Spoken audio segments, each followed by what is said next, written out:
আমি তো মাঝে মাঝে হাসি, পোস্টার দেখলে হাসি লাগে, আফসোসও লাগে আমার জাতির উপরে, যে হয় দুনিয়ার সামান্য একটা সিট পাওয়ার জন্য রাত দিন এক, সামান্য একটা পদ পাওয়ার জন্য রাত দিন এক, এর 100 ভাগের 1 ভাগও যদি জান্নাত পাওয়ার জন্য দৌড়াইতো, তাহলে মনে হয় মনার আগেই জান্নাত চোখে দেখা তারপরে দুনিয়ার থেকে যাইত। কিন্তু জান্নাতের শৌক তো নাই আমাদের, জান্নাত তো চিনি না। এই জন্য একটু দেখাইতেছিলাম, সবচেয়ে ছোট রাজত্ব এই দুনিয়ার 10 গুণ সমান।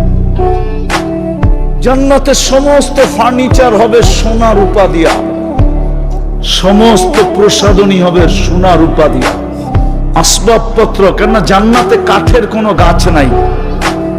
জান্নাতে 8 ধরনের গাছ থাকবে, 8 ধরনের, সোনা নাইলে রূপা, নাইলে জবরজুদ, নাইলে জমররুদ, নাইলে ইয়াকুত, নাইলে মারজান, নাইলে মুক্তা, নাইলে হীরা।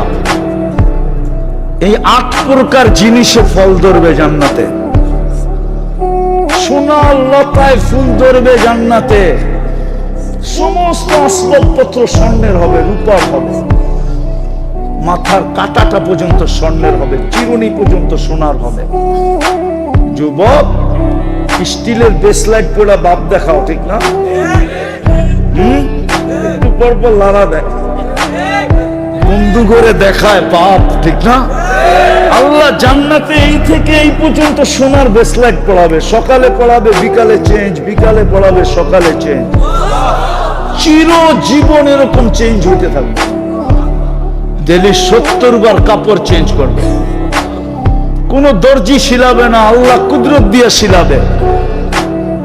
ডিজাইন আল্লাহ কুদরত দিয়া করবে। এই সুতা দিয়া না, নূরের থেকে সুতা বানাবে, ওটার থেকে কাপড়, ওটার থেকে পোশাক। জান্নাতে ব্যবহৃত কাপড় রাখার কোন আলমারি নাই, 1 ডে ইউজ, 24 ঘন্টা ব্যবহার করবে, শেষ আবার নতুন পাঠাবে আল্লাহ 70 সেট।